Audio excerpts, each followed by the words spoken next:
சூப்பராக பிரியாணி செய்யலாம் வாங்க. பாஸ்மதியில் 10 பேருக்கு நான் செய்கிறேன். 1 kg 200 கிராம் ரைஸு. அதுக்கு தேவையான இன்க்ரீடியன்ட்ஸு, ஒரு அண்டியில் ஒரு 350 ml ஆயில் ஆட் பண்ணிக்கிறேன்.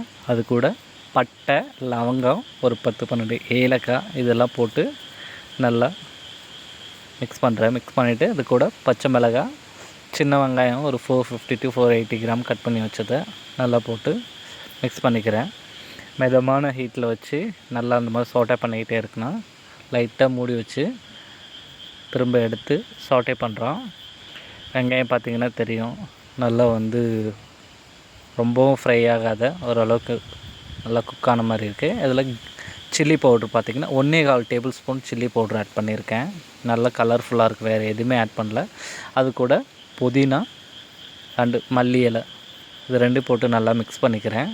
நல்லா சாட்டே பண்ணதுக்கப்புறம் ஜிஞ்சர் கார்லிக் பேஸ்ட்டு ஒரு 250 to 280 gram ginger garlic paste add பண்ணிக்கிறேங்க. 1 kg 200 கிராமுங்கிறதுனால நல்லா சாட்டே பண்ண நல்லா கலர்ஃபுல்லாக இருக்குது பாருங்கள். அதில் ஒரு 150 ml கேர்டு. சரிங்களா, வேறு எதுவுமே ஆட் பண்ணல. நோனு ரெட் கலர் எதுவுமே இல்லை. பார்த்திங்கன்னா நல்லா கலர்ஃபுல்லாக இருக்குது. ஒன்லி சில்லி பவுட்ரு மட்டும்தாங்க. அது கூட தக்காளி ஒரு 350 கிராம் கட் பண்ணி வச்சுருந்தேன், அதை ஆட் பண்ணிக்கலாம். ஆட் பண்ணி வச்சுட்டு லைட்டாக கவர் பண்ணி திரும்ப எடுத்து சாட்டே பண்ணலாம். தக்காளி மசாலாஸ் எல்லாம் நல்லா மிக்ஸ் ஆகிற மாதிரி இதில் கல்லுப்பு தேவையான அளவுக்கு ஆட் பண்ணிக்கலாம். நல்லா மிக்ஸ் ஆகிடுச்சு பாருங்கள், மசாலா ரெடி ஆயிடுச்சு. அது கூட நம்ம சிக்கன் ஆட் பண்ணிக்கலாம். நான் ஒரு 1.5 kg சிக்கன் ஆட் பண்ணியிருக்கேன்.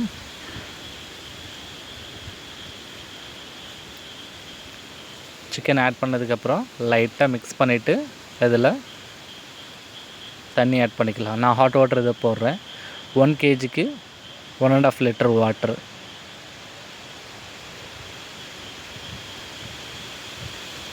நான் ஒரு 1.8 வாட்டர் ஆட் பண்ணியிருக்கேன். ஹாட் வாட்டர் தான் நான் போட்டிருக்கேன். போட்டு சால்ட்டு செக் பண்ணிக்கலாம். சால்ட்டு செக் பண்ணிவிட்டு சால்ட்டு தேவைன்னா இன்னும் ஆட் பண்ணிவிட்டு லைட்டாக கவர் பண்ணி வைக்கலாம். அது நல்லா கொதிச்சதுக்கப்புறம் மிக்ஸ் பண்ணிவிட்டு இதில் ரைஸ் ஆட் பண்ணிக்கலாம். ரைஸ் ஆட் பண்ணதுக்கப்புறம் நீங்கள் மீடியமான ஃப்ளேமில் வச்சுக்கலாம். வச்சிங்கன்னா அது பாட்டுக்கு நீட்டாக குக் ஆகும். ரொம்ப ஹை ஃப்ளேமும் இல்லாத லோ ஃப்ளேமும் இல்லாத கவர் பண்ணி வைக்கிறேன். பார்த்திங்கன்னா உங்களுக்கு தெரியும், இடையில் ரொம்ப மிக்ஸ் பண்ணக்கூடாது, லைட்டாக அப்படியே மிக்ஸ் பண்ணி எடுத்துக்கணும். இது பார்த்திங்கன்னா 10 பேர் தாராளமாக சாப்பிட்லாங்க. இந்த பிரியாணி 1.200 கிராம் அவ்வளோதான், ரெடி ஆயிடுச்சு. இதுக்கப்புறம் நான் தம் ஏற்றிக்கிறேன். வாட்டர் லெவல் பார்த்திங்கன்னா தெரியும், ஈக்குவலைஸ்டாக இருக்கிற அளவுக்கு ஆயிடுச்சு.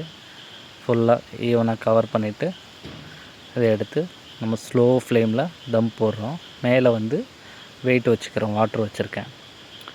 15 மினிட்ஸ் தம்மு. ஒரு 15 to 20 மினிட்ஸு ஆஃப் பண்ணிவிட்டு நார்மலாக வரும். எடுத்து பார்த்திங்கன்னா உங்களுக்கு தெரியும், பிரியாணி கீழே நோ வாட்டர், ஃபுல்லாகவே நீட்டாக குக் ஆயிடுச்சு. தம் உடைச்சிட்டு ஒரு 1/2 hour அப்படியே கவர் பண்ணி வச்சிங்கன்னா பார்க்குறதுக்கு சூப்பராக இருக்கும். வாட்ரு எந்த இதுவுமே இல்லாமல் நீட்டாக இருக்கும்.